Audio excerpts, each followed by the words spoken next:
Shalom, Assalamualaikum warahmatullahi wabarakatuh.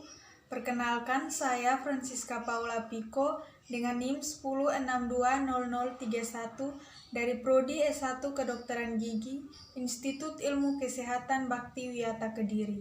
Pada video kali ini, saya akan menjelaskan tentang prosedur kerja resin sealant, alat yang digunakan, dan juga bahan yang digunakan, beserta indikasi dan kontraindikasinya. Sebelumnya kita harus ketahui dulu apa itu fissure sealant. Jadi fissure sealant merupakan tindakan pencegahan non-invasif pada pit dan fissure agar tidak mudah terserang karies. Bahan yang digunakan untuk resin sealant, yang pertama ada handscoon, yang kedua ada masker, yang ketiga ada spuit injeksi, yang keempat ada ETSA, yang kelima ada resin sealant, yang keenam ada aqua desteril, yang ketujuh ada powder dan liquid tipe 4, yang ada paper pad.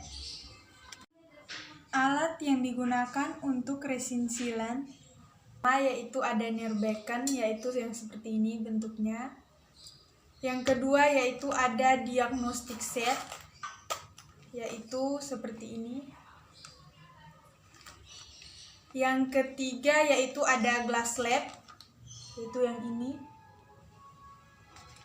Yang berikutnya yaitu ada gigi molar permanen tanpa karies, yaitu seperti ini. Yang berikutnya yaitu ada chip blower. Yang berikutnya yaitu ada stopwatch, bisa menggunakan HP.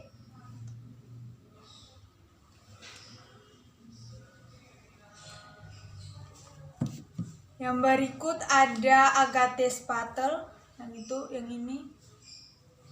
Yang berikutnya ada plastik instrumen, yaitu yang ini. Yang berikut ada light cure. Prosedur kerja dari resin sealant yang pertama yaitu menyiapkan alat dan bahan. Yang kedua menggunakan masker dan handscoon. Yang ketiga mengaplikasikan ETSA ke bagian pit dan fissure, kemudian dibiarkan selama 20 detik.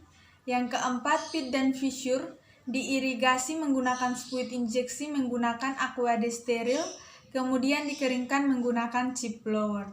Yang berikutnya yaitu resin sealant diaplikasikan ke pit dan fissure, tunggu 15 detik, kemudian disinari dengan light cure selama 20 detik. Hasil pekerjaan dimasukkan ke dalam plastik clip dan diberi nama, dan kemudian dikumpulkan kepada instruktur.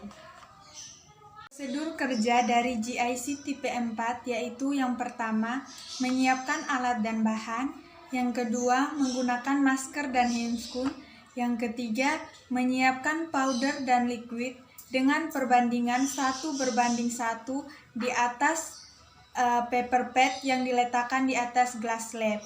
Yang berikutnya yaitu menyalakan stopwatch. Stopwatch dimulai ketika waktu pencampuran. Yang berikutnya membagi bubuk menjadi 2 bagian. Bubuk yang pertama dicampurkan bersama dengan liquid selama 10 detik dan dilanjutkan dengan bubuk yang kedua dicampurkan bersama dengan liquid selama 10 detik. Mengaplikasikan seluruh adonan ke pit dan fissure menggunakan plastik instrumen. Menghitung waktu settingnya. Hasil pekerjaan dimasukkan ke dalam plastik klip kecil dan diberi nama, kemudian dikumpulkan ke instruktur masing-masing. Indikasi dari fissure sealant pada GIC atau semen ionomer kaca yang pertama yaitu digunakan pada gigi gerigi sulung, yang kedua tekanan kunyah yang relatif tidak besar, yang ketiga yaitu pada insidensi karies yang tinggi, yang keempat gigi yang belum erupsi sempurna, dan yang kelima area kontaminasi yang sulit dihindari. Kontraindikasi pada fissure sealant yang pertama yaitu adanya restorasi pada permukaan gigi, yaitu terbentuknya bagian oklusal gigi lain pada gigi yang sama. Yang berikutnya yaitu pada kasus rampan karies dan adanya lesi proksimal. Yang berikutnya yaitu pasien yang tidak kooperatif. Berikutnya yaitu fissure yang dangkal, di mana kemungkinan besar karies tidak terjadi.